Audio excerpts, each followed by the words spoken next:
Hola, mi nombre es Cielo Esperanza Rivera. Yo les vengo a hablar de las acciones en el derecho romano, sus elementos, cómo se clasifican y sus funciones.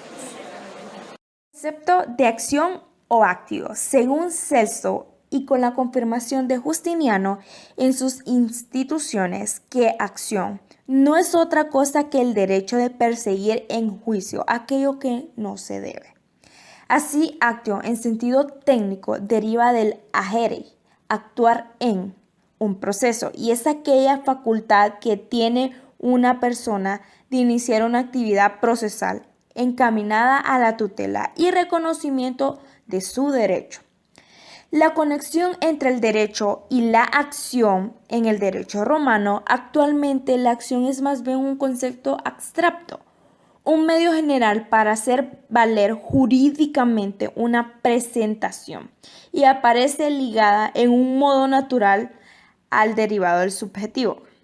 En el lenguaje romano era diverso. Derecho y acción, el ius y el actio, estaban estrechamente conectados, puesto que el derecho era concebido más bien bajo el aspecto procesal que bajo el aspecto sustancial. Quien tiene la acción tiene el derecho. Como punto importante, podemos hablar de legis actiones. Es el conjunto de ritos, palabras y acciones que se realizaban ante el magistrado de extremado rigor.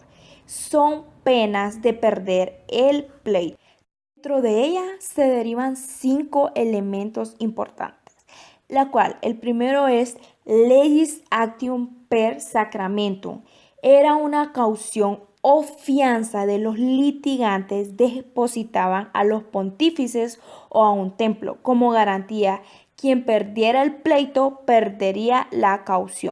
Como segundo elemento, estamos hablando de legis actium per iudicis postulatione, que se daba en las controversias sobre la participación y fijación de los límites, como ejemplo el actio familiar. Como tercer punto de los elementos está el leis actium per conditione, que es la acción mediante la cual el demandante notificaba a sus contrapartes que debía comparecer ante el magistrado en un término de 30 días cuando lo que se dirimía eran una suma. Como cuarto punto de los elementos está la manus inectio, poner la mano encima.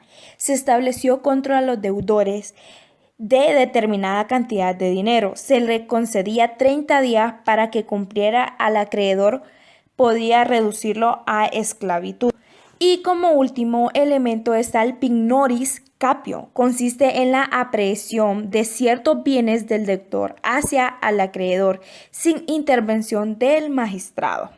Las clases de acciones son reales y personales. Las personales, según el jurista, una acción es personal, actio in persona, cuando reclamamos frente a quien está obligados con nosotros como consecuencia de un contrato o delito, es decir, cuando pretendemos que no debe dar algo.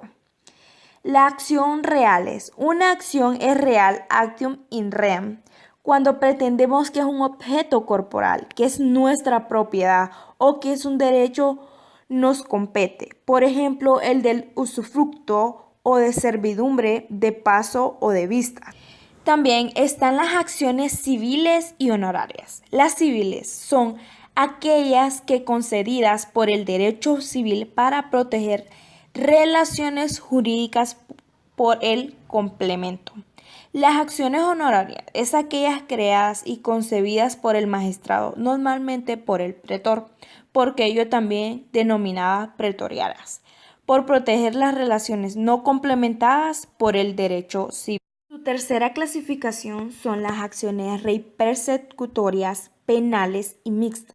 Como último paso, el procedimiento de las leyes acciones. Su definición es que consiste en ciertos procedimientos compuestos de palabras y gestiones rigurosamente determinados que debían ser realizados ante el magistrado, bien fuera para llegar a la solución del pleito o como una vía de ejecución, la cual ellos se clasificaban en dos funciones, el faces in iure y el face appudium dice, el facis in iure, la primera es de esta fase ante el magistrado, donde las partes con rigurosas formalidades en los gestos y palabras establecidas por la ley exponían sus pretensiones y programaban el negocio, no pudiendo al magistrado variar en nada. Y la fase de ad popul dice, el juez o tribunal va a verificar la realidad de los hechos alegados y formados a un criterio u opinión que va a expresar en la sentencia durante 5 pasos especiales sobre el procedimiento. Y por último es la lesigatio per sacramento, es la acción por apuesta sacramental ante el magistrado que las partes se obligan bajo el solemne juramento a entregar el producto de una apuesta en beneficio del Estado por aquel que resulte ser perdido por el proceso. El juez un amplio poder discrecional para valorar y tomar en consideración cuando por las partes se hubiese alegado según criterios de buena fe, bona fides. Así las acciones que nacen de la compraventa, del depósito o del mandato. Podría afirmarse que en tanto actualmente como ya en el derecho justiniano, todas las acciones han de repercutirse en buena fe. Como último punto, hablaremos del tratamiento procesal general de las acciones, que se dividían en dos, en facin iure y facin appudiundicem.